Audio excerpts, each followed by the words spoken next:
दोस्तों, ताजमहल को लेकर आज देश में कई प्रकार की चर्चाएं हो रही हैं, जिसमें बहुसंख्यक समाज का मानना है कि ताजमहल के जो रहस्यमयी दरवाजे हैं, उनमें ऐसा क्या है, उन्हें खोलकर सच्चाई को सामने लाना जरूरी है। कई लोगों का तो ये भी दावा है कि ताजमहल का नाम तेजो महल है और इसके अंदर भगवान शिव स्थापित हैं। चलिए जानते हैं कि आखिर सच्चाई क्या है।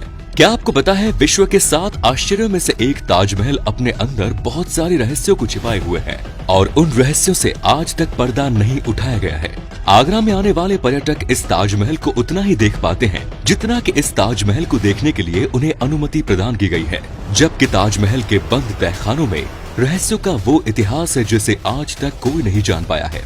ताजमहल के बंद कमरों के अंधेरे रहस्यों की वो काली चादर ओढ़े हुए हैं जिनमें चौंकाने वाले तथ्य छिपे हुए हैं। इसीलिए ताजमहल के उन बंद दरवाजों को बंद ही रखा गया है, क्योंकि खुलते ही न जाने कैसे कैसे सच उजागर हो जाएंगे जो सदियों से बंद दरवाजों के पीछे कैद है। विश्व प्रसिद्ध इतिहासकार पुरुषोत्तम नागेश ओक का तो यहाँ तक कहना है कि इस ताजमहल को मुगल सम्राट शाहजहां ने बनवाया ही नहीं। उनका ये भी कहना है कि मुगल सम्राट शाहजहां ने यहाँ अपनी अकूत संपत्ति छिपाई थी, जिसे दुश्मनों से सुरक्षित रखने के लिए यहाँ बेगम मुमताज के शव को दफनाया गया, ताकि मकबरा समझकर कोई दुश्मन इस पर आक्रमण न करे। ताजमहल के ऐसे ही कई रहस्यों से हम पर्दा उठाएंगे जिन्हें इतिहासकारों ने तलाशने की कोशिश की है।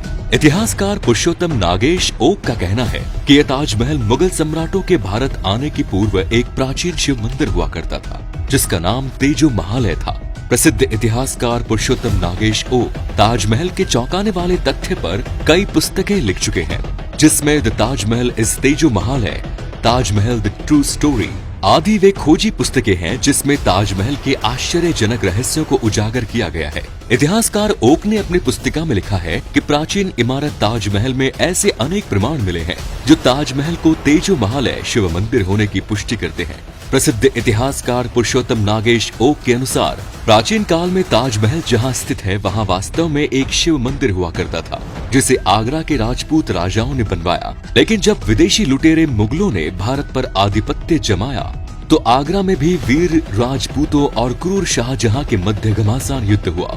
इसमें राजपूतों को हार का सामना करना पड़ा। परिणाम स्वरूप ये तेजो महालय अत्याचारी मुगल शाहजहां के कब्जे में चला गया।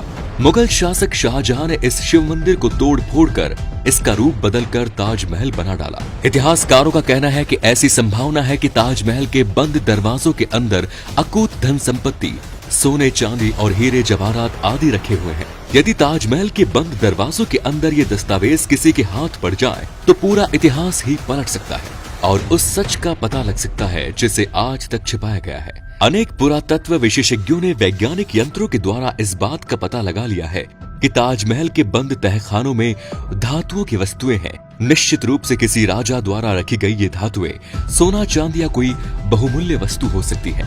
आगरा में स्थित ताजमहल जितना हमें धरती के ऊपर नजर आता है, वो वास्तव में ताजमहल का आधा हिस्सा ही है। इसका आधा हिस्सा जमीन के अंदर तहखाने के रूप में है। पुरातत्व विशेषज्ञों के अनुसार ताजमहल के अंदर सैकड़ों कमरे हैं जहाँ तक किसी को जाने की अनुमति नहीं है, क्योंकि ये जगह रहस्यों से भरी हुई है। ताजमहल का वो गुप्त दरवाजा जो मुगल राजा शाहजहां के द्वारा उपयोग में लाया गया था, सदियों से बंद है, जिसमें रहस्यों के कई परतें हैं।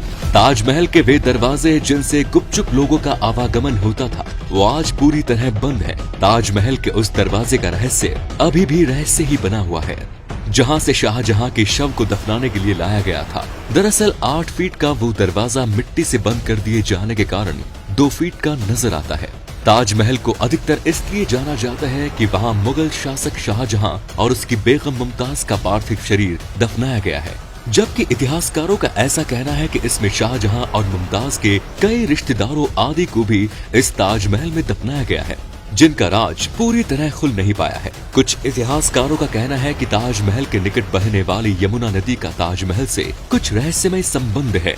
कुछ पुरातत्व विशेषज्ञों का कहना है कि यमुना नदी के भीतर से ताजमहल तक जल मार्ग द्वारा अंदर ही अंदर पहुंचने का खुफिया रास्ता बना हुआ है।